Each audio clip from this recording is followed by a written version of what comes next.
Mga kaibigan, mga kapatid, welcome back sa ating channel, Jin Juana Patindol.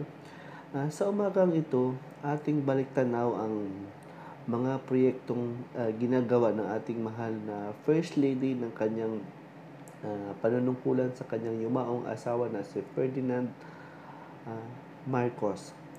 So mga kaibigan, mga kapatid, ating isa-isahin ang kanyang top priority sa kanyang healthcare project na isa sa sinasabing Philippine Heart Center. So, kung ating babalikan, ito'y pinapangalanan sa ating bansang Pilipinas. So, ibig sabihin po, talagang iniisip niya ang kapakanan ng mamamayang Pilipino at saka sa bansang Pilipinas dahil po sinasabi sa kanyang mga talumpati, mga speech is tayo po ay dugong maharlika. So, ibig sabihin po, tayo mga mamamayang Pilipino dapat magbubuklod at magkakaisa.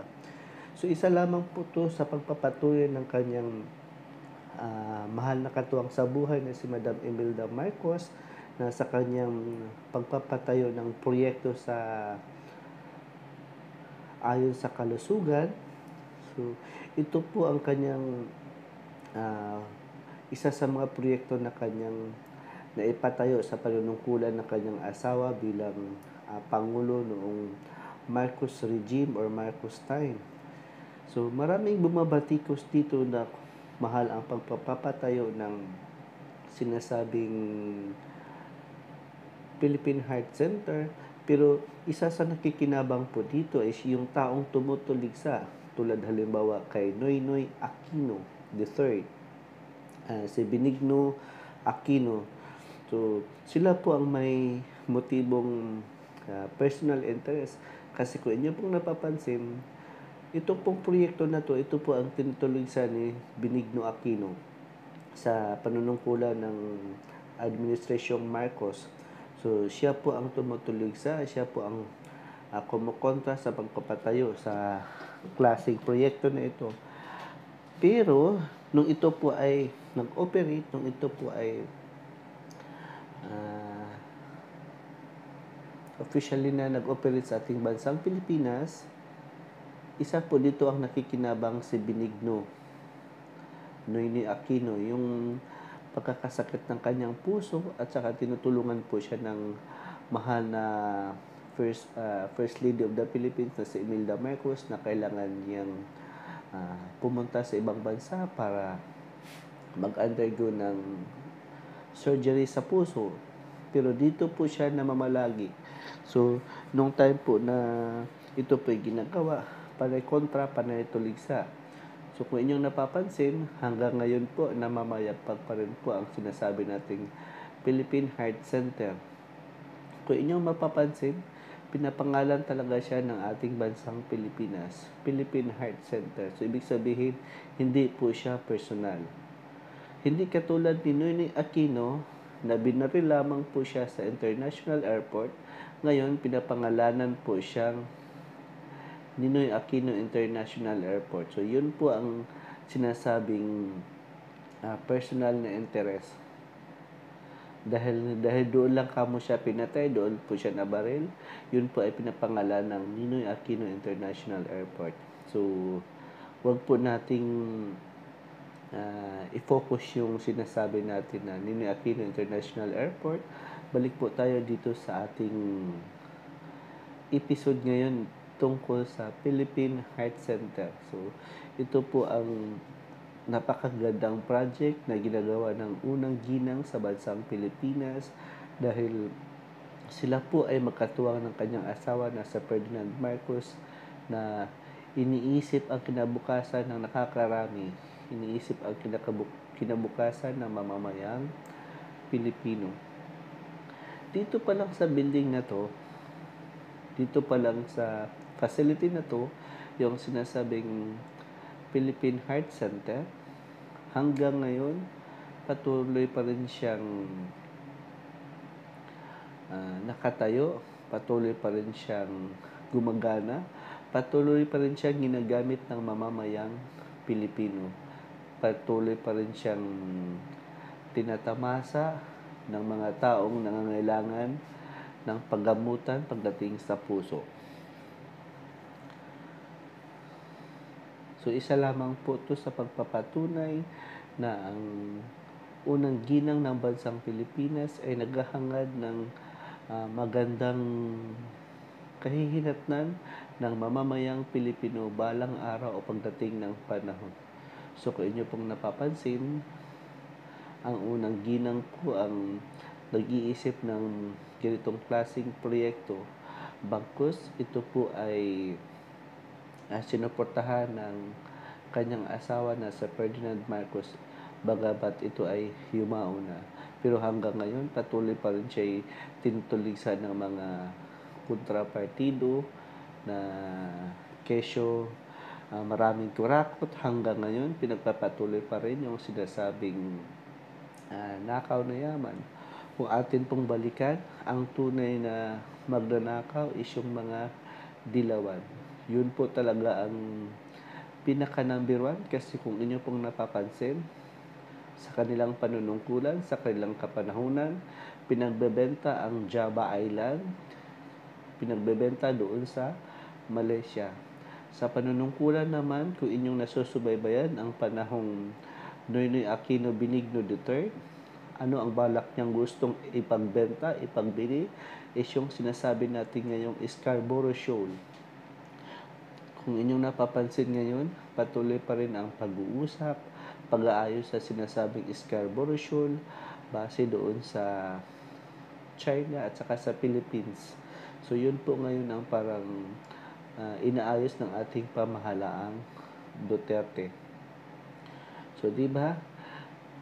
Kung inyo naman din pong mapapansin, yung pamumuno ni Pangulong Corazon Aquino, lahat ng mga government properties, pinagbebenta at ginagawang private companies or private properties. Isa po dito, maalala ko, is yung sinasabi nating National Steel Corporation, partly in Iligan City. So, nung aking kabataan, nakikita ko po noon, napakasikat po at saka napaka-establish ang sinasabing factory ng National Steel Corporation, dahil naalala ko po at nakikita ko po kung gaano po yun kasikat. Nung biglang naupo po si Corazon Aquino, bigla po siyang nagiging ghost town, kasi nga unang-una ginagawa po siyang privatization. Doon po nagsimula hanggang sa pinasa hanggang sa, kung inyo pong napapansin, kung hindi po kayo nakaka-relate sa akin, pinagsasabi regarding po dito sa sinasabing National Steel Corporation, particularly in Iligan City. So, bisitahin nyo po. Ngayon po is nagiging na po siya, nagiging abandonado. Kung sa mga 1980s po, ganun po siya ka-establish at ka-progressive. So, kung inyo pong titingnan ngayon, isang bakanting lote na lamang po siya na nakatiwangwang. Nandoon pa rin yung mga facilities. Siguro nga medyo yung iba may sira na or may damage na dahil sa napabayaan, at hindi ko lang po alam kung hanggang ngayon is nag-ooperate pa ba, kasi nga matagal na po yung simula yung parang na privatize na po siya, simula na po yung parang nabenta siya. So, ang nangyari po noon, para po siyang unti-unting nag-shutdown hanggang sa, I don't know if this time is totally shutdown, is sabihin na lang nating totally bankruptcy. So, sayang yung mga tauhan, yung mga nakikinabang na mga trabahante doon sa sinasabing establishmento na biglang nawala, biglang nag-shutdown, biglang nag-bankruptcy dahil po sa pamumuno ng maling leader ng ating bansang Pilipinas.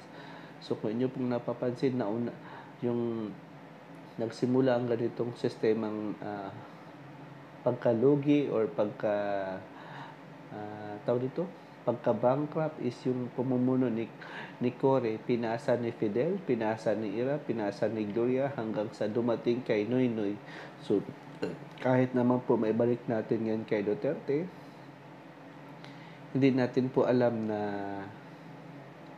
hindi na naisalba ang isang isang National Steel Corporation, particularly sa Iligan. So, sinasabi ko lamang po dahil kung inyo pong mapapansin dahil po sa pagtutuligsa ng sinasabing heart center, dahil po isa po ito sa mga kine-question ng mga dilawan. Kung inyo pong napapansin, tuloy-tuloy ang kanilang pagko-question, tuloy-tuloy ang kanilang pagtutuligsa, pero sila po ang nangungunang nakikinapang, di ba? So hindi po nagtanim ng galit ang ating mahal na Pangulong Ferdinand Marcos at saka ang kanyang unang ginang na si Madam Imelda Marcos. Meron din po akong video na mayroon po siyang stab wound sa kanyang kamay dahil po yun sa resulta po nung kanyang pag-assassinate po kay Madam Imelda Marcos. Bagkus na hindi pa po siguro niya panahon, so nalabanan po niya at nadakip at nahuli po yung gustong pumatay sa kanya. So yun po ang ating gagawing thumbnail para sa ating pagbablog na ito. Mga kaibigan, mga kapatid, sana po sa inyong nasubaybayan at nasundan ng ating pag-share sa ating pagbablog sa umagang ito. Naway inyong masubaybayan ng ating pag-share. Sana po abangan nyo ang ating pag-upload ng mga video kasi nga isusunod na naman po natin ang lung center, ang kidney center, children's center, at saka pati na rin yung sinasabi natin na nuclear power plant. Isa-isahin po natin mga kaibigan, mga kapatid. Sa mga bago pa sa aking channel, please follow, like, and share, and leave your comment on this link. Jean Joanna Patindol. Binabalikan lang po natin ang mga bagay-bagay na hanggang ngayon po nagpapatuloy sa kanyang panunungkulan. So tulad halimbawa nitong sinasabi nating Philippine Heart Center na itinatayo ng unang ginang sa pamamahala ng Marcos administration. At kung inyo na pong mapakinggan ngayon dahil sa nalalapit na rin pong halalan ng 2022, tinutuligsa na naman po nila ngayon si BBM. At sana po kung si BBM ay papalarin at may mga sinasabing ibabalik niya sa taong bayan ang sinasabi nilang ill-gotten wealth. Hindi po yun ill-gotten wealth. To be corrected, yun po ay pag-aari ng mga Marcoses talaga dahil sila po ay addict sa mga ginto at sa pagmimina ng mga ginto dahil po isang abogado ang kanyang yumaong ama at saka kahiligan na po ang ginto. At saka ang sinasabing ill-gotten wealth, yun po ay dahil sa vision ni Pangulong Ferdinand Marcos na iniisip niya ang future ng mga next generation. So iyon na po. So kung ito po ay nagsisimula noong 1950s, so ibig sabihin, ini-enjoy na po natin ngayon dapat sa panahon ng 2020, pero dahil po sa kasamaang palad na maraming kumukontra, maraming gustong suluhin ang sinasabing pag-aari ng mamamayang Pilipinas, ng mga mamayang Pilipino dahil po tayo ay sinasabing dugong bugaw, gustong sakupin ng iisang tao, yung sinasabing mga oligarchs. So, mga kaibigan, mga kapatid, sana po nakarelate kayo sa aking pag-share. So, hanggang dito na lamang po. Abangan nyo po ang aking susunod na isi-share sa inyo. Ang tungkol naman po sa lung center o children's hospital. Depende ko ano ang mauna. Or tungkol din po sa nuclear power plant. Atin pong talakayin. So, mga kaibigan, hanggang sa muli, saan man kayo panig ng mundo, stay safe, God bless, and stay tuned in my channel, Jean Joanna Patindol. Don't forget to like and share and leave your comment on this link. Please follow, like, and give your support. Stay safe, God safe, and bye-bye. Thank you for watching, mga kaibigan, mga kapatid. Hanggang sa muli, paalam!